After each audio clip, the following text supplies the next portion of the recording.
podcast is part of the Sports Social Podcast Network. Stevie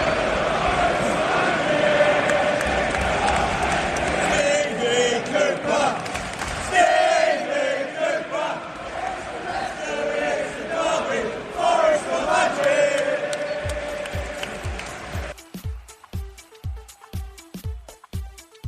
Welcome to the 1865 match report on the night that Nottingham Forest drew 1-1 at home to Aston Villa.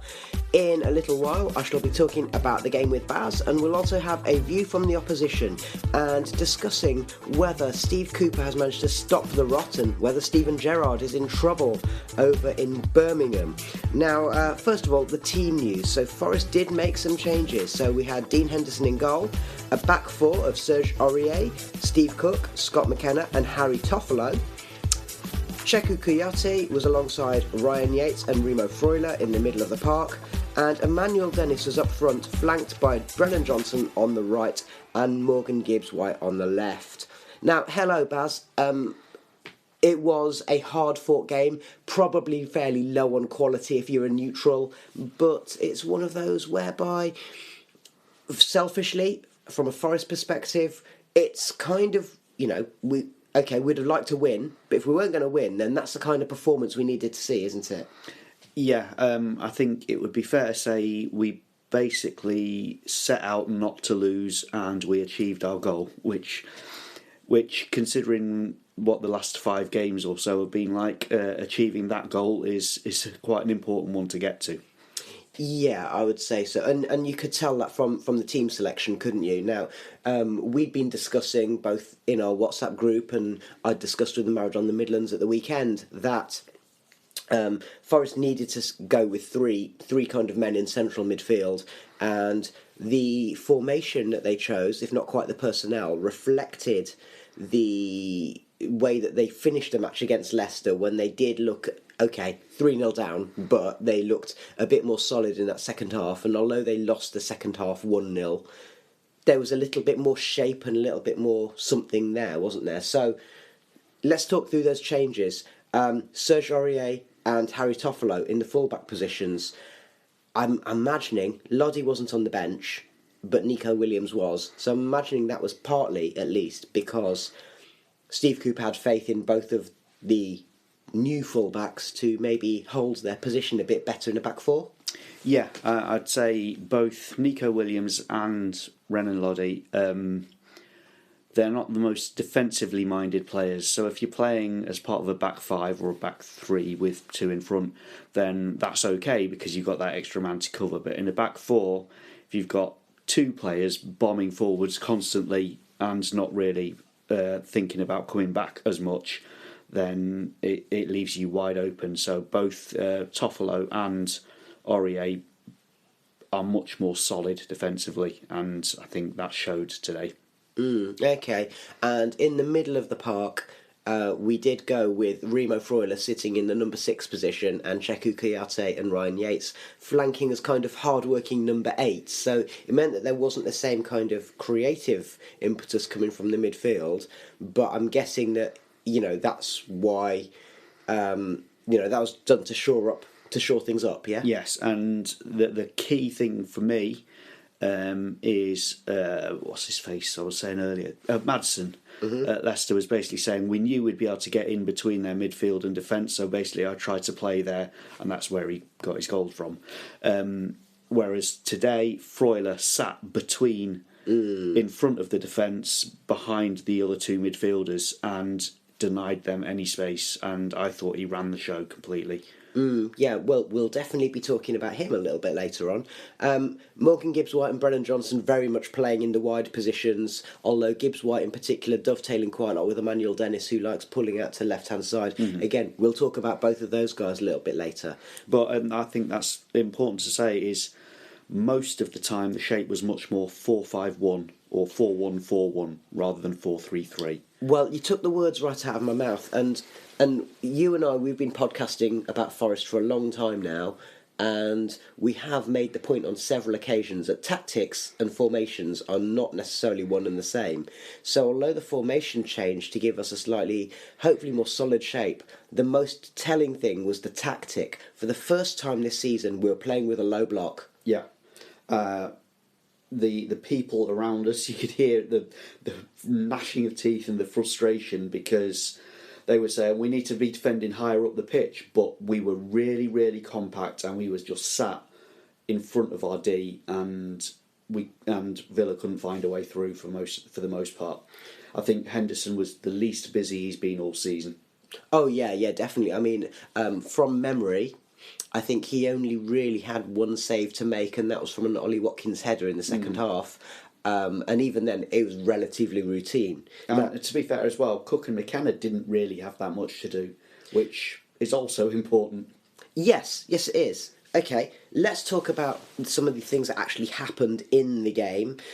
First of all, Steve Cooper, he's not one to hog the limelight. So unlike when Billy Davies was announced as a manager and Stuart Pearce had that rapturous welcome, he kind of slipped out the tunnel and people were like, oh, he's there, let's applaud him, rather than the kind of rapturous welcome that we'd all like to have given him. But he got a warm ovation, I think it's fair to say. And I think there was a real... I think he's very keen to repay the faith that the fans have shown in him by showing that he can adjust the way he set the team up. And also, I think the other thing is that the players were keen to show that they understand, they get it as well. So things did look a bit more solid from the off. And crucially and excitingly, Forest took the lead after just 15 minutes. And let's be honest, it was the first real attempt on goal from either team, wasn't it? Some good hard work from Emmanuel Dennis meant that Forest had a little break down the right-hand side. Villa conceded the free kick in the left-back area, and then Morgan Gibbs-White took the free kick. And it was a decent delivery. I'm going to just say it. Emmanuel Dennis headed in. He's well positioned.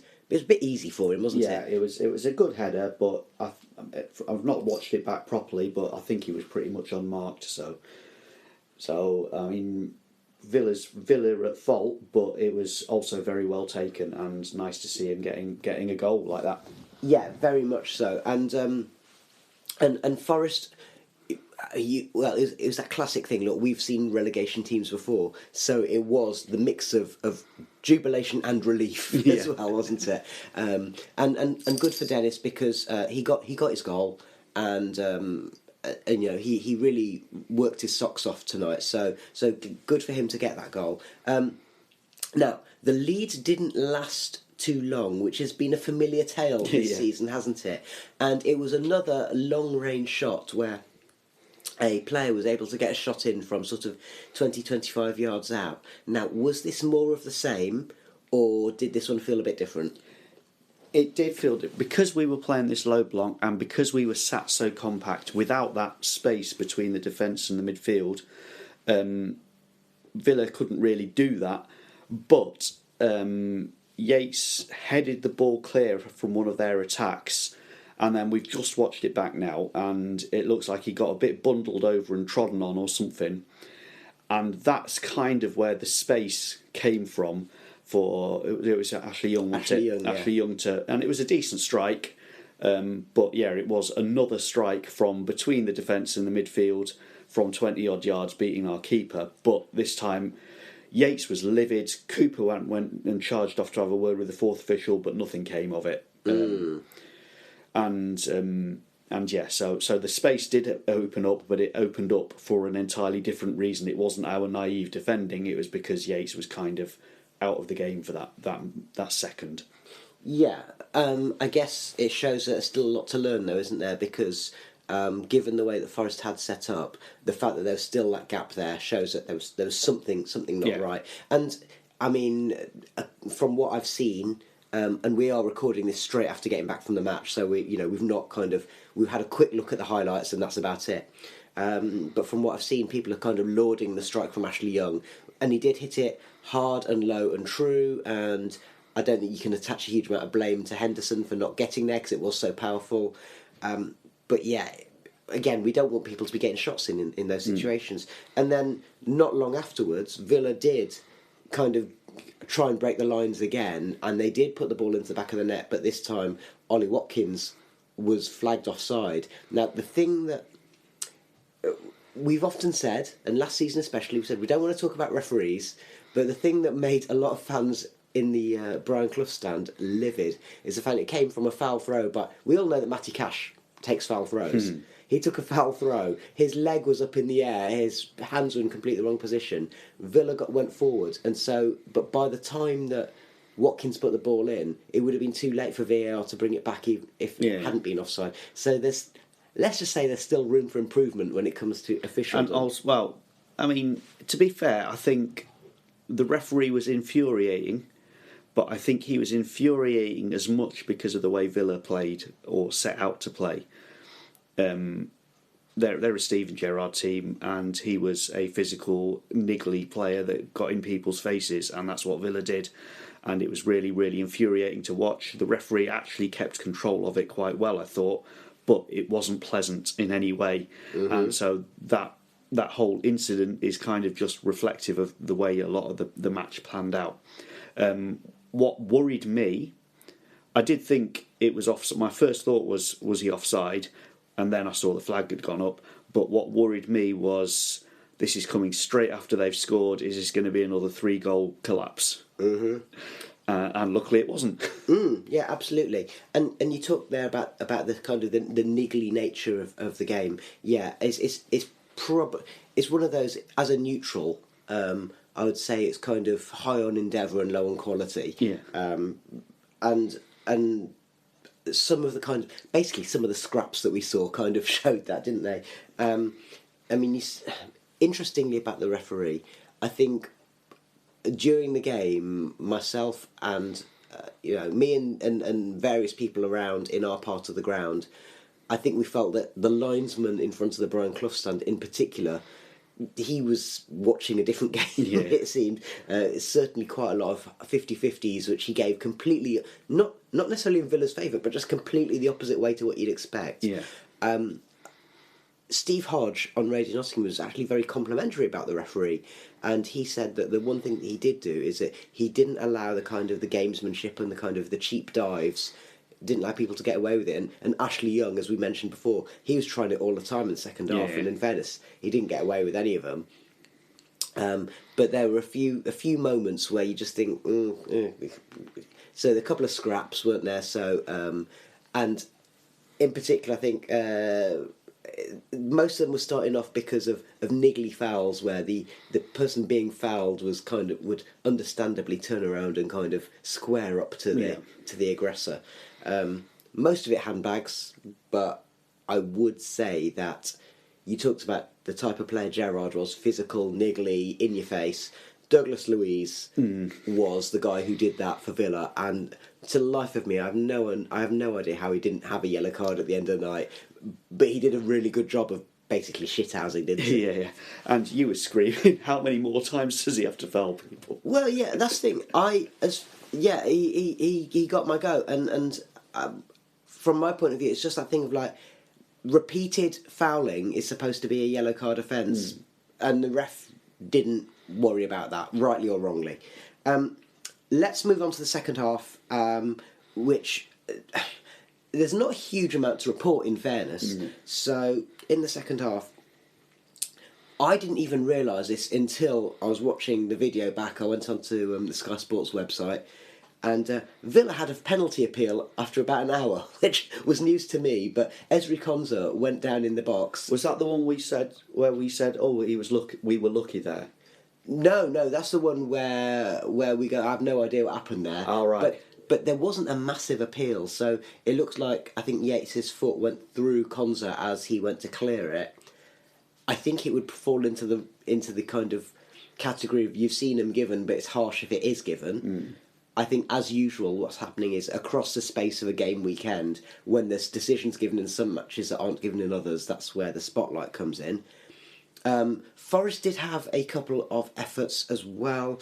I think the most exciting one was quite a nice counter-attack. Emmanuel Dennis sprayed the ball out wide, and then it went to Brennan Johnson, and again he falls into the category of players we're going to talk about later.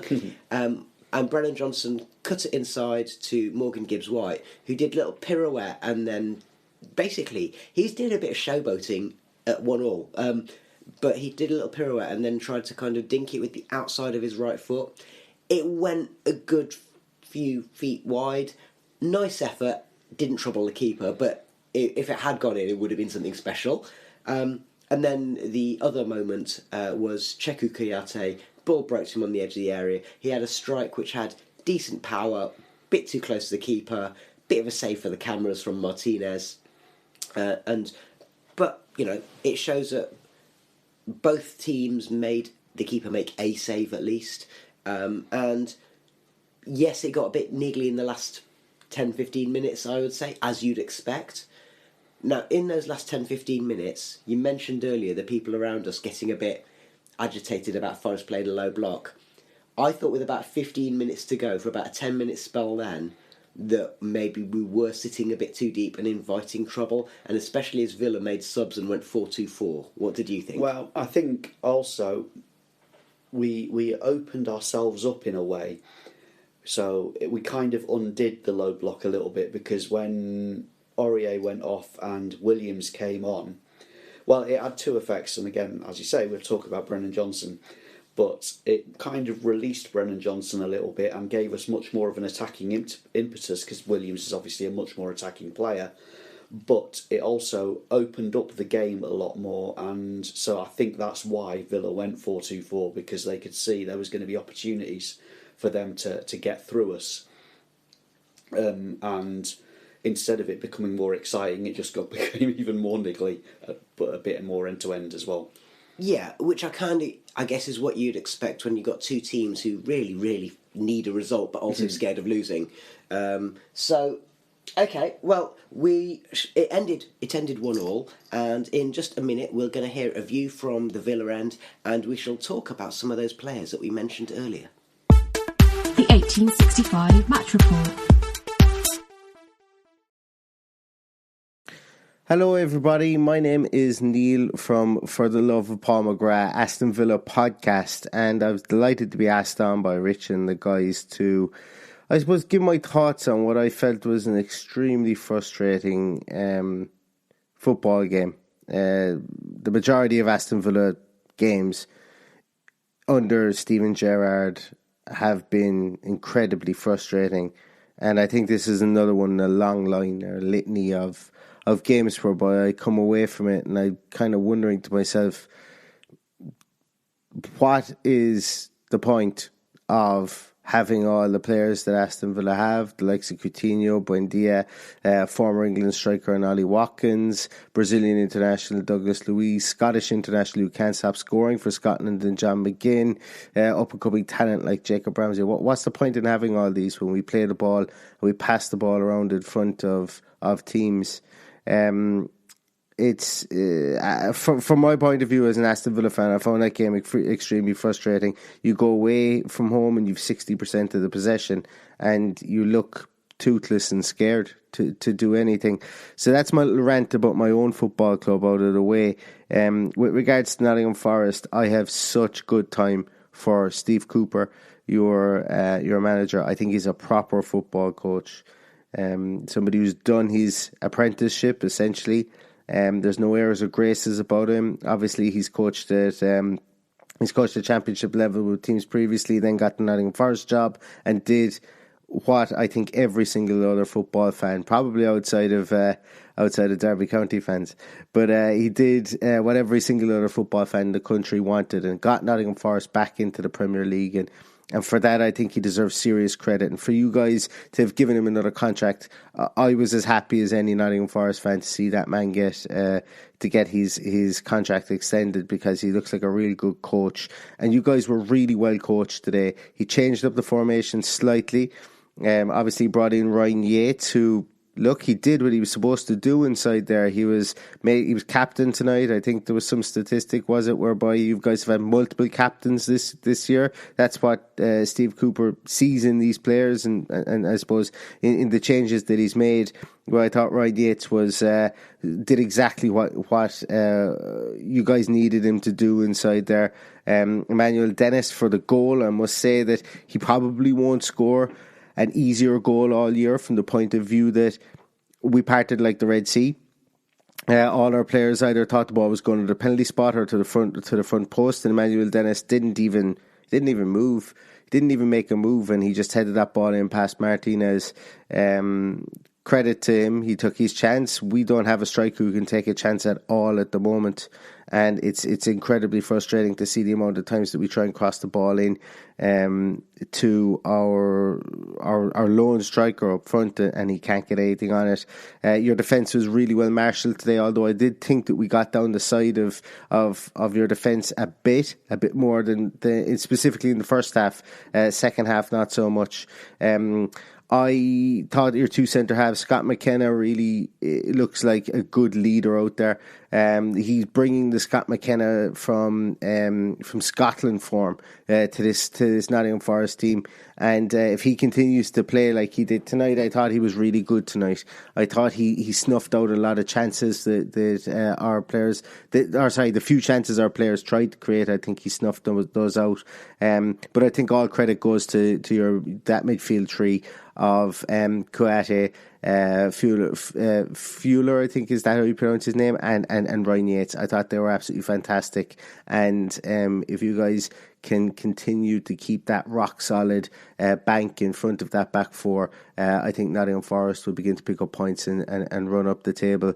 Yeah, Aston Villa got their goal back after you guys scored from a thunderbolt from Ashley Young, but that's what we're hoping for at the moment. We're only hoping and crossing our fingers that moments of individual brilliance can get something, because we have zero attacking play, we have zero attacking structure, we have zero attacking impetus, and as I say, you guys can probably tell it's raw enough directly after the game. I'm recording this at 11:10 on Monday night, so it's very raw after the game. But I very much question where Aston Villa is attacking, where their attacking impetus comes from under this current regime, under this current manager. Whereas when I look at your team, I can see where your structure and how you guys were coached today. It was very much to get back up in the horse after a 4-0 loss against Leicester, and you guys very much did that. And I wish you all the best for the rest of the season. Proper football club, and I would be delighted to chat to you guys again later on in the season. But yeah, thanks. It was one of those games tonight, I think, from an Aston Villa point of view. But Aston Villa didn't create anywhere near enough chances, or were not clinical enough, or were not good enough in the final third to win that game. So all credit to Nottingham Forest, and I hope you guys do well for the rest of the season. This has been Neil from For the Love of Paul McGrath Aston Villa podcast, and thank you so much for having me on the show.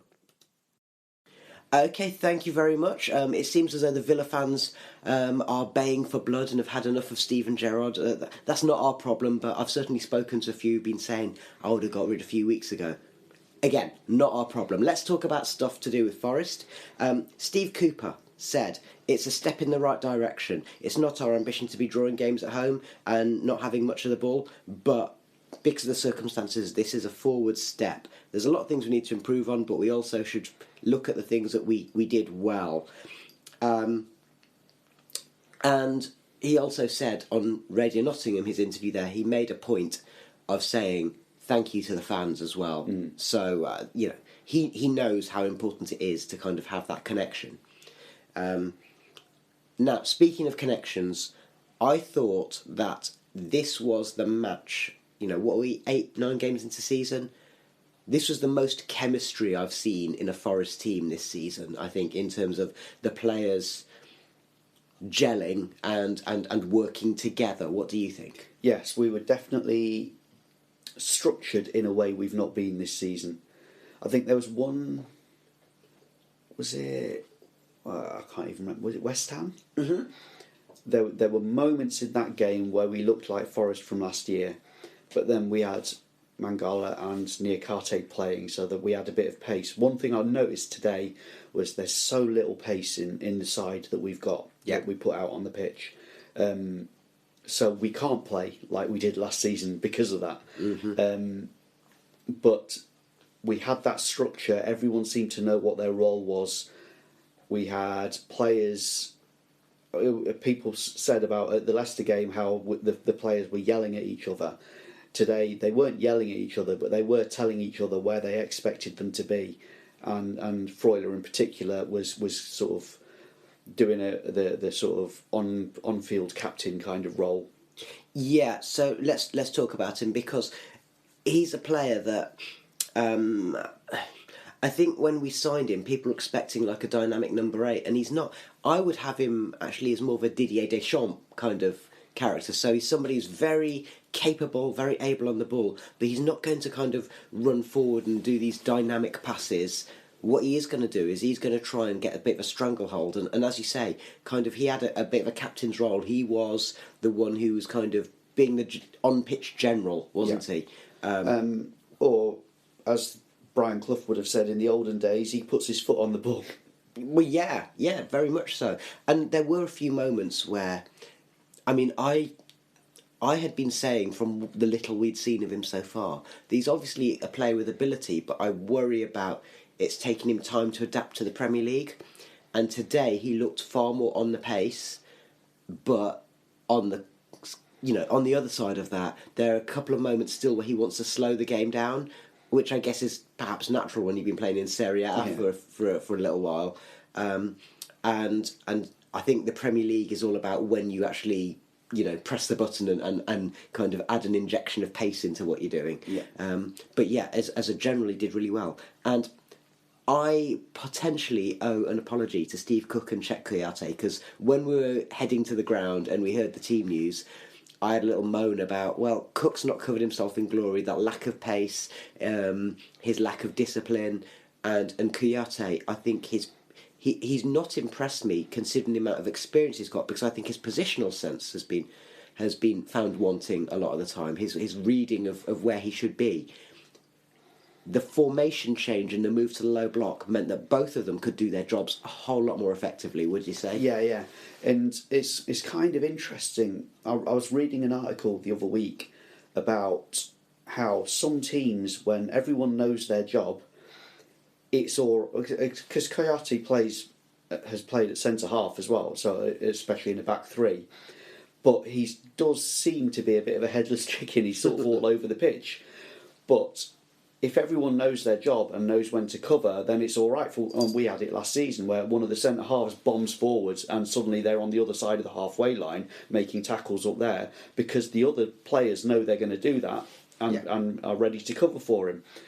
Today, because we have three in midfield and Freuler sitting, it meant that Yates and Kouyaté could make themselves mobile and push themselves all around the field, and so that lack of positional discipline or whatever didn't matter as much. Well, and it meant that there was a screen in front of Steve Cook, so he wasn't forced to make the last-ditch tackles that require that pace. Yeah, so he wasn't exposed as much, and that's, like you say, it meant that he the kind of the errors that we've seen him make, those situations didn't come up in the first place. And Cook did the stuff that we know he can do very well, which was head it, kick it. Yep. Kouyaté didn't have to cover as much ground because of having the midfield three rather than just being two sitting midfielders. And I thought that was really important. He knew that he could run that left channel. Yates knew he could run that right channel. The positional discipline was a whole lot better because of the formation change, I thought. Let's talk about a couple of other players. Harry Toffolo, we mentioned earlier. I think Renan Lodi is clearly a really good player. Whether Renan Lodi is a player who's been able to acclimatise to the Premier League, just like Freuler, the jury's very much out on that. Whereas the advantage of Toffolo, no, he's not played much Premier League football, apart from the few games at the start of this season. But what he has got is he's got a good knowledge of the hurly-burly of the English game, and that's what he does well, isn't it? Yeah. I thought he was outstanding today. Again, I think Lodi would probably work very, very well in a back five, where he has the freedom to bomb forwards and he doesn't have to do as much defensive covering. Whereas in a back four, what Toffolo did, he could tuck in, he could make sure that he timed his runs to go forwards at the right time, but he was also back and covering.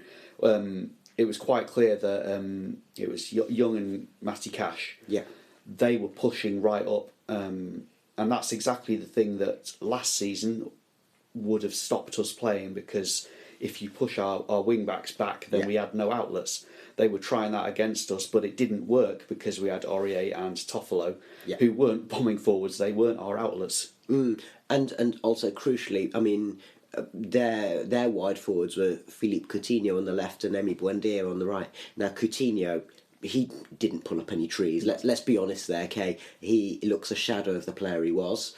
Buendia, however, is a good, tricky player, and then he moved into the number 10 role for a little while as well.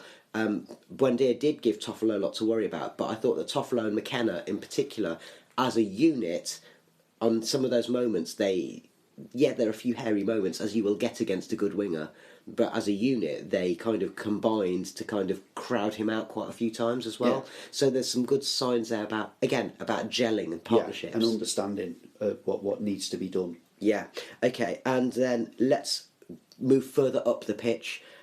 Let's talk about Morgan Gibbs-White, because he was terrific playing on the left-hand side, not only in terms of his skill and his eye for a pass, also his tracking back on that left-hand side was just terrific. His work rate was incredible, and the thing that I never realised about him, he's got an incredible leap on him, hasn't he? He can really win headers. There was a few occasions where the ball was played high and long, basically up the left wing, and he outjumped his man, and sort of, because he's got this skill on the ball as well, he outjumped his man and found one of ours as well. Yeah. Which was, I have to say, I think it's not quite working for him, but when it does, I think he's going to be my favourite player of all time, because the things he can do with the ball are incredible, and his vision is incredible, but just at the moment, he's just overhitting his passes a little bit, or just getting them half a yard the wrong side of the player. Okay, so let's think, we talk about the forward on the other side. So there's one moment in the second half when Gibbs-White played an absolute peach of a pass, and it was just too far for Brennan Johnson to get to.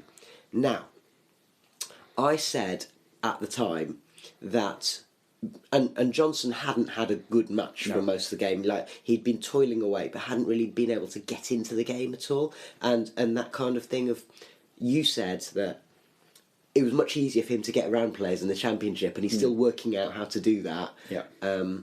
Now, I also think that in that moment of Gibbs-White playing that pass to the out wide and Johnson not getting there, I did think to myself, I think that Brennan, because he's always had this amazing pace, that he's almost relied on, like, well, if you put it somewhere, I'll run after it and get it. And actually, in the Premier League, players are bigger and stronger and faster, so he's got better opponents. And I'm just thinking he needs to be a little bit smarter, things like how he angles his runs and stuff like that. So that's something that I think will work, because we have seen just embryonic signs in a couple of matches that Johnson and Gibbs-White could work well together. Yeah. So I'm going to put a question to you. Is it that Gibbs-White, he's not quite in tune yet, or is it the rest of the team aren't quite in tune to what he can do? A bit of both, because it's not just with Johnson. There was a couple where he played passes through for Dennis, and Dennis was just the wrong side of the defender, or whatever. So it's one of those, I think, once he gets in tune, and the others... With the others, I think it's as much they have to trust him that no matter where they are on the pitch, he will be able to find them as well, because it is that. So, like you said, Johnson didn't angle his run right, but that's because he wasn't expecting to have the pass played to him in the first place. So it's about gelling, and I think I can definitely see why Forest made such a big deal out of chasing him. Okay, and last but not least, let's have a chat about Emmanuel Dennis. when he signed, we were under the impression he was best playing as a wide forward, although he could play up the middle. Today, he showed himself to be far more of a number 9 than I ever imagined he could be. Not just in terms of the way he took his goal, but his work rate was incredible. And even though sometimes you criticise centre forwards who drop off and chase lost causes, you didn't feel like we were missing out in that respect, because he then tracked forward again, and he put himself about loads, worked really hard. I mean, I thought that was a terrific full debut for him. Yeah, I thought he was certainly, in an attacking sense, he was our best player. Yeah. He made life very, very difficult for Villa. As you say, yeah, he tracked back, he tracked forwards. Him and Johnson, they're probably the main outlets for pace in the side, and Johnson was having an off day for most of the game. So he offered that bit of pace. He's very different to Awoniyi in a lot of ways. Neither of them, I think, are your big target man. No. I think, but I can see why, again, with Gibbs-White behind him, that could be a really lethal partnership, because he was looking for the through balls through the defenders for him to run onto, and that's something that Gibbs-White can give. Yeah. And like you say, I think they are very different types of players, and I guess having those kind of different styles of players is going to be important. Having said that, it was Sam Surridge who came on as a sub for Dennis, and presumably in the hope that Surridge would, if a chance comes out, he could rely on his finishing ability, maybe slip him in the channels using the Gibbs-White through balls. Didn't quite work out that way, because we were on the back foot for a good chunk of the time that Surridge was on the pitch. Okay, so we will leave it there. We will be at the Wolves match, and we will have a match report for you after that game. I just want to give the last words to our friend the Marriage on the Midlands, because he made the point in our weekend podcast that when you are the worst team in the division, there's no excuse for not being the hardest working team in the division, and that is where I thought Forest came on leaps and bounds tonight. They really plugged away and put in what they called on Radio Nottingham a Ryan Yates performance, and that's what we need, isn't it? Yeah, absolutely.